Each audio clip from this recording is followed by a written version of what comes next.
The Codex by Justin Swapp, performed by Steve Barnes. Dear listener, in order for you to properly place yourself in the world of the Codex, I feel you need a little context. This audiobook is a collection of my stories published in the Crimson Pact anthology, taken from volumes 1, 2, and 5. The Crimson Pact anthology series is based on the acclaimed dark fantasy novella Failed Crusade by Patrick M. Tracy and Paul Jeunesse. With their gracious permission, I have included Failed Crusade as the lead story in this audiobook. This groundbreaking origin story features the heroes who made the pact and followed the demons of the Rusted Veil into the far reaches of the multiverse. All the 100-plus stories contained in the 5 volumes of the Crimson Pact anthology have been written based off of Failed Crusade. While Patrick and Paul's novella is an epic fantasy, the various stories published in the Crimson Pact vary in genre, from steampunk and romance to urban fantasy and sci-fi. The world of the Codex has a sci-fi bent to it and takes place many years after Failed Crusade. Enjoy. Justin Swapp. Failed Crusade by Patrick M. Tracy and Paul Jeunesse. Part 1. The Rusted Veil. News of our victory came not in the happy shouts of the freed multitudes, but in the groaning voices of the animate dead. Ours was a victory that none would confuse with triumph. The best half of us lay broken within the Rusted Veil, the rear guard left to puzzle out the events that had been no more than far-off echoes within the smoke and crashing iron. We knew only that we had finally won, that the Crimson Pact was redeemed, that we could all go home. Tired as we were, no man lifted a fist to celebrate, no blessed woman smiled, no church catechist recounted the litany of our good fortunes. The cost had been too high, the wager of battle too awful. In that moment, winning didn't seem to matter. It would not be long before we found that even the brief illusion of victory would tear away like fog before the wind. We had to reanimate the dead to learn the terrible truth. When we could find corpses, whole enough to take the enchantment, that is. Most of them lay in torn, unrecognizable chunks, no bigger than a man's finger. Our front-line troops had been destroyed to a man. No living soldier remained to tell the tale. How had our enemies, at the moment of their apparent defeat, disappeared into a rolling, living explosion of acrid fire? What twisted plot had allowed them to lure us in, only to annihilate us and make good their escape? Only the dead knew. The landscape, a blasted waste of flaming corrosion, would never again support life. Nothing wholesome remained. Trees were charred skeletons. Grass had turned to ash. Even the rocks were glazed with black, tarry soot that wouldn't wash away. The comrades we brought back had known torment no human mind could bear. Wrenching them back into their broken bodies was a crime we will spend our lives trying to forget. They screamed until we were forced to pulp their heads with the burial spades, providing us with nothing but fodder for night sweats and drinking binges. You begin clean. You begin with fine intentions and a cause. The ending is always burnt black, broken promises strewn about with the dead, and all you had hoped to do, slipping through your hands like the steam of your breath in midwinter. Some of us were learning these truths for the first time, most of us merely being reminded. The spirit coaxers, with their black candles and their guttural chants, summoned the ghosts back into the broken vessels of our fallen friends. For those who had the power over death's threshold, there was never so ill-favored a day. As bad as the day of burning was for all of us, it was the worst for the spirit coaxers. Nothing could be done. We needed to know what they'd seen at the front, What had happened? How things had gone so utterly wrong. A few of them had seen the last awful moments. From beyond death's veil, they remembered. Curse the gods, but they remembered it all. It fell to me, General Cruek Ostor, to hear the gasped words of the dead. I carry every word verbatim. An entire army of nightmares within me, loose-ranked and mutinous, hollow-eyed as my own reflection after these many sleepless nights. Fragments of all the dead live inside me. Often, but little could be understood amongst their anguished cries. It burns, they would scream. Or it would be the name of their mothers. Perhaps their sweethearts they would never see again, nothing useful. Sometimes, though, there would be a soldier who seemed to know, a soldier that, as we grew to understand the depth of our own futility, would prove to be a collaborator with the demon horde.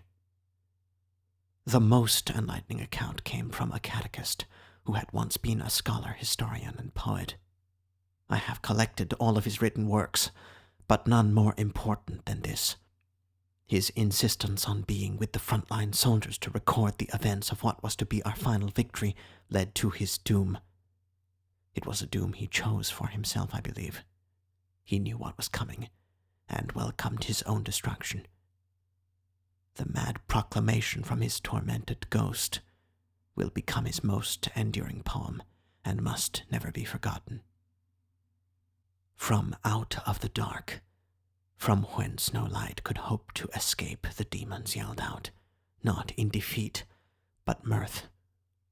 All the assembled Kasuharun demons, laughing at their cosmic joke, laughing because they had slipped free of their nooses, and leaped outward into the unknowing worlds beyond. They laughed because some amongst us have always known their secret stratagem, always grasped the chains of dark iron, and helped to pull them free. Every hemmed-in battle line merely sharpened the blade that would cut them free. Every seeming victory a mere sham, a sacrifice gambit to bring them closer to their ultimate aim. It was they that encompassed victory on the day that was to be ours, and we were left holding only smoke and ashes. The Crimson Pact, a human endeavor, had bent like reeds toward the evil it hoped to fight. It suffered the imperfection of our very blood. We had always been doomed to failure. Those words, and others, hang in the shredded tapestries of my mind. They were the best account we had. The nightmarish story from the catechist is the closest we had to an explanation in the grim aftermath of our day of glory. Never has the taste of victory so quickly soured into defeat, and never have the square-cut holes into which fallen heroes are lowered been more difficult to dig. The sky above us was a bruised, weeping purple even at midday. It was a day in which you would search through the wreckage, following the sound of weeping, only to discover that those sounds came from your own lips, that all hope had ebbed away, replaced by a bitter tide of woe. I knew then that our long war had only escalated, spreading over the manifold worlds. I knew and couldn't imagine what could be done. Everything I thought I knew had been shattered, my soul a broken cup that would hold no wine. I can no longer imagine I will see the conclusion of this war. It will devour me just as it devoured the bravest front ranks of our army. Perhaps it is the nature of crusades to only leave wounds and burnt-out places upon the ground, missing brothers and failed hopes. I hope it is not so, because our crusade, this Crimson Pact, must continue on if we are ever to mend all we have broken. Who first swore the Crimson Pact? That was before my time. 2 lifespans of men before the season of my birth. I, General Cruek Ostor, am a military man, son of a family of stone cutters, fortunate or unfortunate enough to have learned the craft of war alongside the sons of men of much higher station. I have only my mind and my resolve, no gifts of magic or divine providence. I cannot see the events of the past or future, but only what confronts me at the distance an axe can clear. The War Masters taught me that the Crimson Pact was a blood oath to hunt the Kasuharun demons to the end of the world, giving them no quarter and allowing them no sanctuary. That was enough. I replaced the hammer and chisel and the back-breaking stone saw with finer implements, replaced the rock quarry with the long, long road and the weight of armor upon my shoulders. It seemed like a fine bargain. I can't imagine ever having been so young. People swear pacts out of need, self-interest, idealism. Ours was no different in this regard. Never mind the long-term costs. Never mind the darkness that hides behind our own occluded vision. In a little while, all the goals and reasons will be lost, both fair and foul. Only the bloody inertia of the crusade is required. Long before I cut my cheeks and touched my bloody thumbs to the page of the pact book, all but the grim need for victory had faded away. The longer we harried the demons, the stronger they became. They fed on misery, even their own. War suited them. Wound them, and the scar grows back, like iron and bone. Grow as merciless as they, and they will only nod in grim approval and fight harder. They never tired of it, though the same cannot be said for our own forces. I have seen the finest men I know cut short or crushed in spirit as we walked our damned road. Whether lowered into the embrace of the soil or left to linger hollow-eyed and spent but still alive, I count them as dead. Casualties of an ambition crafted before our birth that will go on long after we are but dust. I wish I had the energy to rage against it, but I find that it has deserted me. As well to be angry at the sunset as its fires fade down into their own darker ashes. As well to never try in hopes of sparing yourself the chance at failure. Here is what I know. What we cannot buy with blood, we will attempt to buy with magic. What we cannot buy with blood or magic, we will plead with the gods of the firmament to deliver for us. When the gods fail, we flail outward, grasping any dark tendril that will hold us from oblivion. In our striving with the Kasuharun, we made liberal use of every element at our disposal. I can't say which weapon was our undoing, or if it was all of them in combination, or if we ourselves lack the purity of purpose to accomplish any great goal without a corresponding tragedy. All I know is that we borrowed too greedily and too often, and this chilly failure is our notice that payment is due. 2 weeks had passed since the day of burning. The survivors had been occupied with the business of honoring those who had not survived. The rusted vale had become a land of graves, all the stones for miles around employed for sealing tombs against looters, human or otherwise. No one had the spirit for the usual ceremonies, the shouting and speeches about the fallen. There were no work songs, no crude jokes. The music of shovels cut the ruined earth. Theirs was the only distinct voice.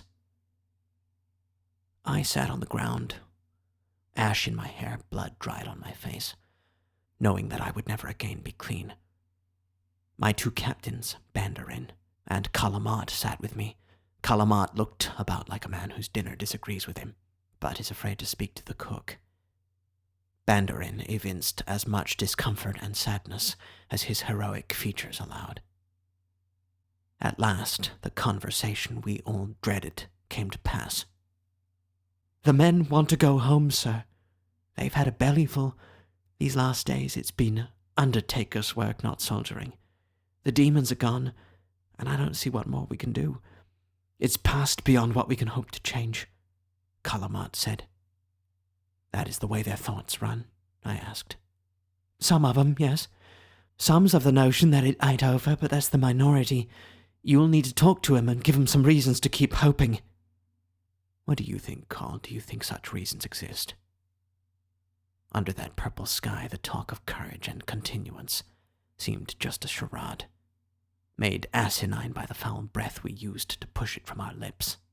I could barely hold myself up. The images of dead men screaming with the agony of reacquaintance with their own tattered souls, of putting them to silence with the rough end of a shovel. These things whirled behind my eyes, like evil children who wouldn't stop their frolicking as the funeral procession passed upon the road. Carl searched the cemetery plain with haunted eyes. I think that sometimes we fail, and sometimes there's battles that can't be won, no matter how much gets sacrificed. I say we go home and send up wishes for forgiveness. That's just my feel of things, sir, since you asked. He gazed down at his bandaged forearm. His armor hung in shredded ribbons, his one eye still swollen shut with a massive bruise that obscured his features and slurred his speech. I don't know if it's fair to ask them to go on, I said. Armies don't march on fairness, Banderin pointed out. They march on orders and ideals, and hardened men who they trust to sell their lives only for the right reasons. They still trust you, Kruek. You're the man to keep them together to see this through. I scuffed at the sterile dust near my leg, drawing a picture of an axe, as I always seemed to do. They trust me? I coughed, as close as I could come to a laugh. How? Am I still a good man after all this? Am I a man who could ask them to go on from here? I wonder I don't feel like that man tonight. Banderin clapped me on the shoulder. You're every bit that man. More so than ever, I think. It's good to have qualms after what we've seen. But the men need you to find a way to be sure again. I nodded. Banderin, face dirty and his leg held straight against a broken bone, was at ease with all of it, impervious to the frailties Carl and I fell prey to. With all the demons gone to wherever they went, what can we do? Kalamat asked me after some time had passed. Not all of them are gone, I said. You know that as well as I do. Many passed through our lines on the march, and just as many remained hidden through their magic and their wiles. As to where they went, the dead catechist said it plainly enough. They went out to the countless other worlds. We, through our own mixed efforts, gave them a leg up on this goal. I intend to find a way to pass to those other worlds. I intend to hunt down the remaining demons and press them for information until we find a way. And then we must prosecute the war wherever it takes us. I don't know if I really believed. Maybe saying it out loud began the process, hardened my resolve somehow. How could I even fathom the way to follow them into the beyond? Such things were the realm of spirit coaxers and blessed women, not soldiers whose feet were rooted in the mud. My words to Kalamat and Banderin were like the grin of a man forced to kneel under the headsman's axe. Kalamat sighed, seeming to fall into himself and become smaller with each hard word on my part. I imagine some will agree. The rest can be made to. They swore the pact, every man and woman among them. There was no pride or pleasure in what he said. Every noise of his lips and throat came out begrudgingly, clawing to stay unsaid. I'm not interested in making them stay if they can bear it no longer. If they feel called to stay. If you stay, I stay, Banderin swore, casual as ever with his fate. Carl? Forgive me, sir, but I don't think I can. My girls at home have grown up with nothing but stories about me. I've lost their faces in my mind. I don't think I've got even one sword swing left after what I've seen. You've served well, and done more than I could ever ask for, Kalamat. Go home. Enjoy what life remains to you.